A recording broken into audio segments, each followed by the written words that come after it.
Здравейте, тиктокаджи, здравейте колега, Чихади Баким. Пускай кафенцето и дай в днешното видео да си поговорим и да видим докъде може да се докара една държава, когато всичките и чиновници са корумпирани, когато законите не се прилагат с цялата си тежест. Докъде може да се докара една държава, когато не е смачкала злото още в зародиш. Та дай да си поговорим за ставащото в Мексико. Знаеш, там от вчера насам картелите подпалиха държавата. И по-точно картелът Халиско, която забрани на хората да излизат из улицата. Те директно си казаха: всичко, което се движи по улиците, е наша цел и може да бъде ликвидирана.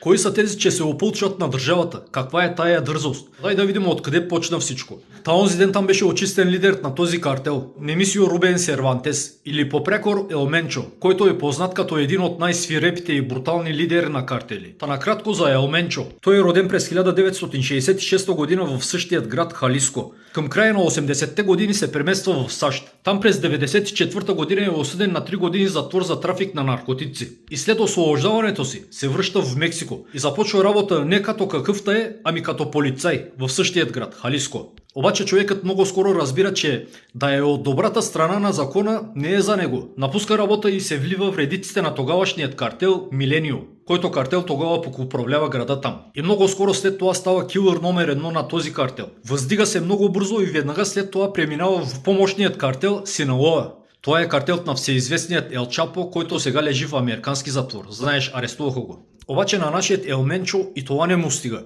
През 2009 година започва да се разпада предишният му картел, Миленио.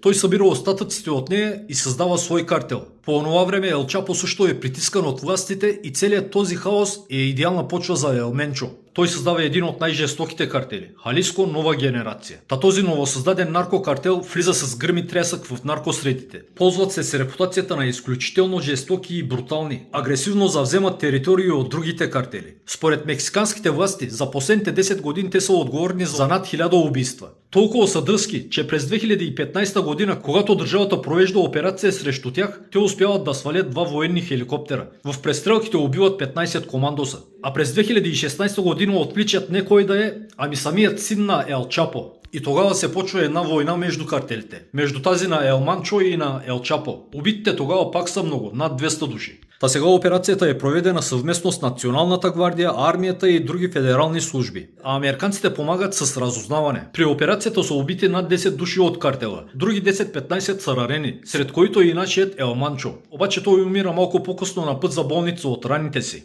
След което пък почват тези големи безредици, които виждаме сега. Палят се автобуси, коли, сгради, хаосът е пълен.